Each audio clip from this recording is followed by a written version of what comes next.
आज आपण बनवणार आहोत घेवड्याच्या शेंगाची भाजी। त्याच्यासाठी मी आधी तुम्हाला दाखवते घेवड्याच्या शेंगा कशा सोलायच्या। तर हे साइड जे आहेत ते कट करायचे आहेत आणि ह्याची आता ही कवडी शेंग आहे म्हणून ह्याच्या साइडची ही जी शीर असते ती निघाली नाहीये।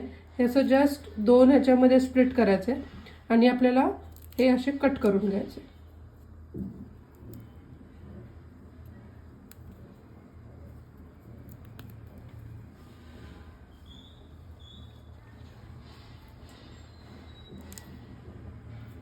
हे बघा अशी शीर निघते।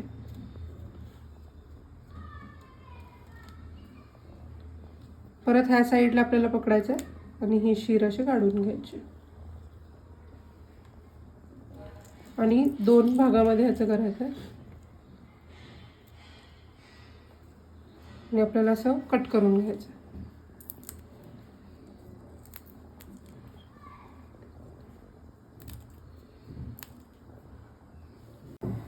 अशा प्रकारे मी पावशर शेंगा सर्व तोडून घेतल्यात। आता आपण ह्याला फोडणी देऊया। मी गॅसवरती कढई गरम करायला ठेवली आहे। आता आपण ह्यामध्ये 2 पळी तेल टाकणार आहोत।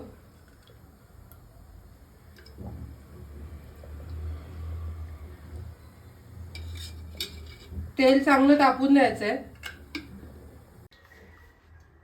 तेल चांगलं तापलंय। आता आपण ह्यामध्ये मोहरी टाकणार आहोत। मोहरी चांगली तडतडू द्यायची आहे।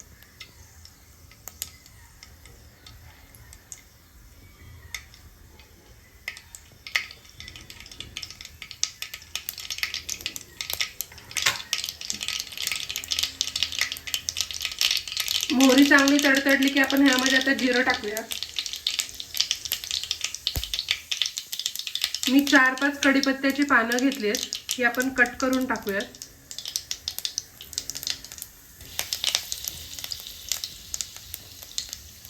गॅस बारीक करायचा आहे। ह्यामध्ये आपल्याला थोडंसं हिंग टाकायचं आहे। मी 1 टोमॅटो बारीक चिरून घेतलाय, तो आपण ह्यामध्ये टाकूया।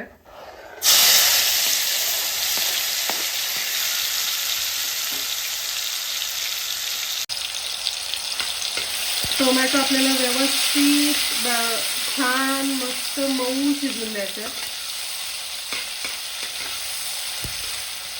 टोमॅटो लवकर शिजण्यासाठी आपण आत्ताच ह्यामध्ये मीठ टाकूया। तुम्ही चवीनुसार मीठ ह्यामध्ये टाकू शकता। मी अर्धा चमचा मीठ टाकले ह्यामध्ये।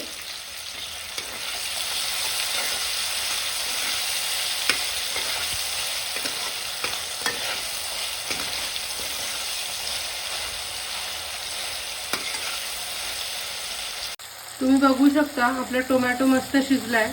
ह्या टोमॅटो शिजण्यासाठी आपल्याला 1-2 मिनिटं लागली आहेत। आता पण ह्यामध्ये घेवड्याच्या शेंगा ज्या मी सोलून ठेवल्या होत्या त्या आपण ह्यामध्ये टाकणार आहोत।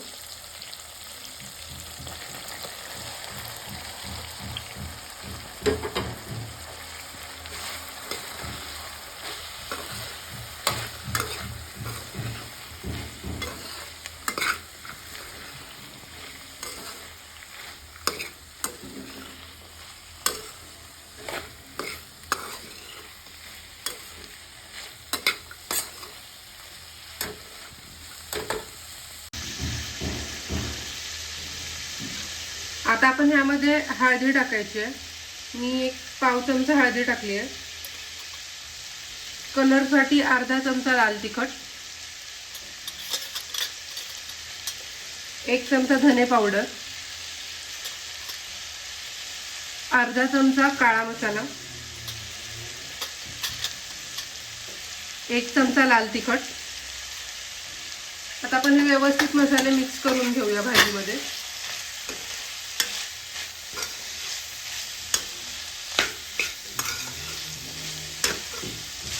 1-2 मिनिटं हे मसाले भाजीमध्ये व्यवस्थित मिक्स करून घ्यायचे। आपण टोमॅटो शिजताना मीठ टाकलंय त्यामुळे आता परत मीठ टाकायची गरज नाहीये।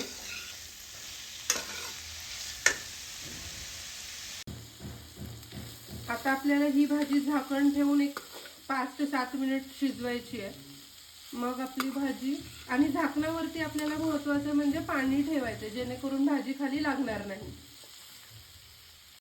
तुम्ही बघू शकता अशा प्रकारे आपली घेवड्याच्या शेंगांची भाजी खाण्यासाठी तयार आहे.